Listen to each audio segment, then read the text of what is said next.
नमस्कार। आज के वीडियो लेक्चरर का टॉपिक है होब्स। जब हम होब्स के विचारों को पढ़ते हैं या उन पर विचार विमर्श करते हैं तो हमें संविदावादी विचारकों की याद आ जाती है, क्योंकि होब्स, लोक और रूसो इनको सामाजिक समझौतावादी विचारक कहकर बुलाया जाता है। हालांकि सामाजिक समझौतावादी विचारक तो पहले भी हुए, लेकिन जिस तरीके से इन्होंने सामाजिक समझौते के माध्यम से अपने राजनीतिक विचारों का प्रतिपादन किया और सामाजिक समझौते को अपने राजनीतिक विचारों में प्रमुखता प्रदान की, उनसे इन्हें संविदावादी विचारकों के नाम से जाना जाता है।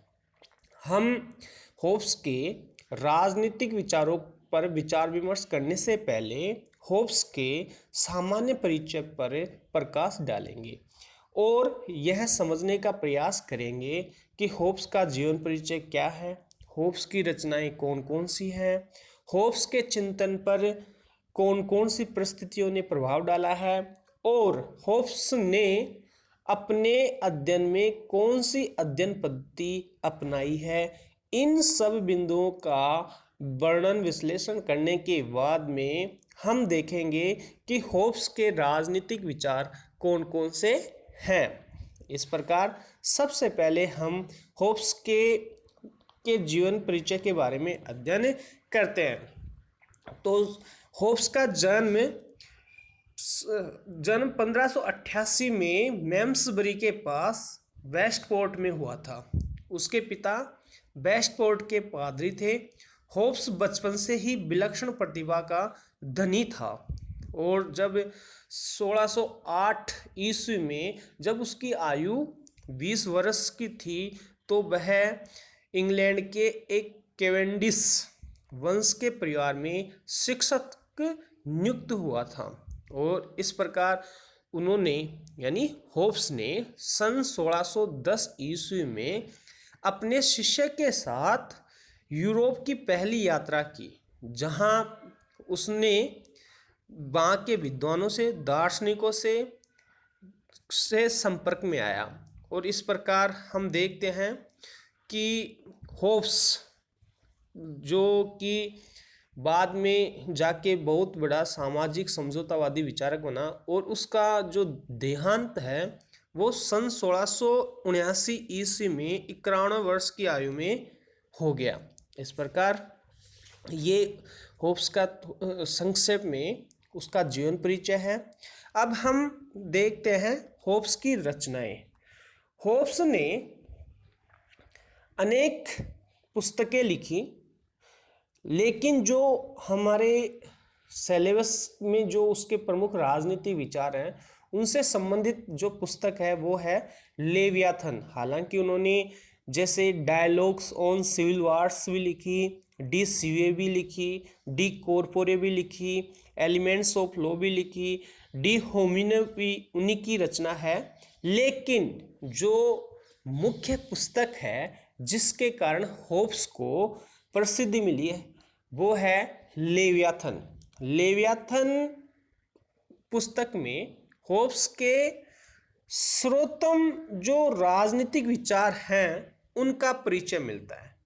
और ये जो लेवियाथन है इसमें इसके 4 भाग हैं और इसके पहले भाग में प्राकृतिक अवस्था का वर्णन किया गया है, दूसरे भाग में राज्य की उत्पत्ति के बारे में वर्णन विश्लेषण किया गया है। इसी प्रकार जो लेवियाथन का तीसरा भाग है उसमें चर्च और राज्य के संबंधों पर प्रकाश डाला गया है और जो इसका चौथा पार्ट है लेवियाथन का उसमें कैथोलिक चर्च के बारे में विचार विमर्श किया गया है।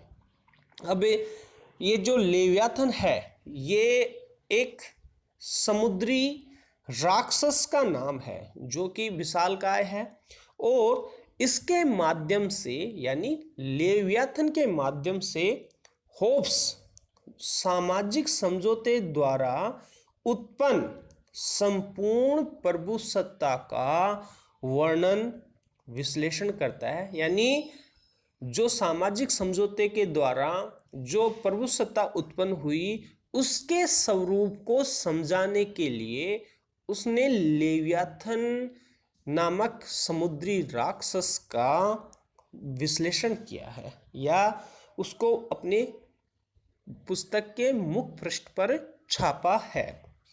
इस प्रकार ये उसकी रचनाओं के बारे में हुआ विचार विमर्श हुआ।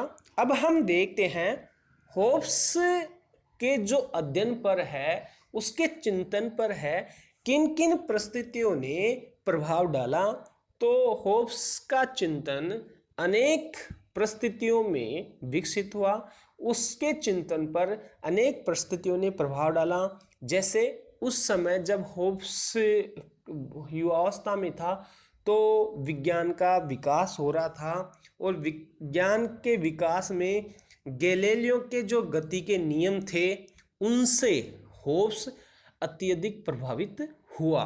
इस प्रकार विज्ञान के विकास ने होब्स के चिंतन को एक दिशा प्रदान की। इसी प्रकार इंग्लैंड का गृह युद्ध, इंग्लैंड के गृह युद्ध सन 1639 में इंग्लैंड में गृह युद्ध छिड़ चुका था और इस गृह युद्ध के कारण जो इंग्लैंड का जनजीवन था वह असुरक्षित हो गया था और होब्स के समय जो असुरक्षा और अराजकता का ये जो वातावरण बना, इन्होंने होब्स के चिंतन को बड़ी ही गहराई से प्रभावित किया।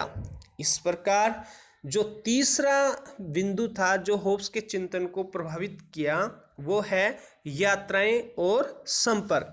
उसने यानी होब्स ने छोटी सी उम्र में यानी 20 साल की उम्र में यूरोप की यात्राएं करना शुरू कर दिया और वहाँ पे यानी फ्रांस में, पेरिस में जब वह गया तो वह विभिन्न दार्शनिकों के और विद्वानों के संपर्क में आया। इससे क्या हुआ, इससे उसके ज्ञान में बढ़ोतरी हुई। जिस प्रकार सन 1634 से 1637 में होब्स ने यूरोप की पुनः यात्रा की थी और इस भ्रमण काल में इटली का जो गैलीलियो था और पेरिस के जो फ्रेंच दार्शनिक थे देकार्ते, उनके संपर्क में भी होब्स आया। इस प्रकार होब्स के चिंतन को प्रभावित करने में जो यात्राएं थी और विभिन्न विद्वानों और दार्शनिकों के साथ उनका संपर्क था, उन्होंने भी इसके चिंतन को एक आकार प्रदान किया।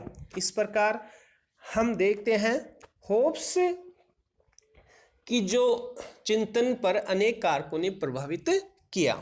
अब आगे हम देखते हैं होब्स ने अपने विचारों में कौन सी अध्ययन पद्धति का प्रयोग किया है, उसने जो अध्ययन पद्धति अपनाई है वो कौन सी है। तो होब्स ने जो मध्यकालीन युग की जो पद्धतियाँ थी उनको न अपनाकर वैज्ञानिक भौतिकवाद की पद्धति को अपनाया।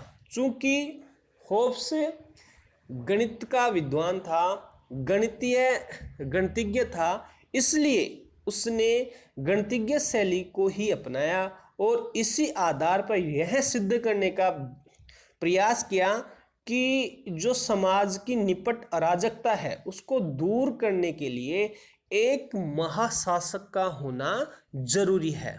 और ये महाशासक है ये भगवान की देन नहीं है, अपितु इसे देवी अधिकार भी प्राप्त नहीं है, इसको हमने लोगों ने जीवन की रक्षा के लिए चुना है। इस प्रकार वह अपने विचारों के लिए वैज्ञानिक भौतिकवादी पद्धति को अपनाता है।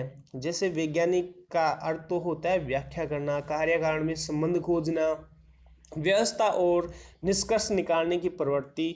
इसी प्रकार भौतिकवादी शब्द का अर्थ है धार्मिक अंधविश्वास, नैतिकता, ईश्वर में विश्वास। इन सब से पृथक वास्तविक जो वस्तु जगत है उसका वर्णन विश्लेषण करना।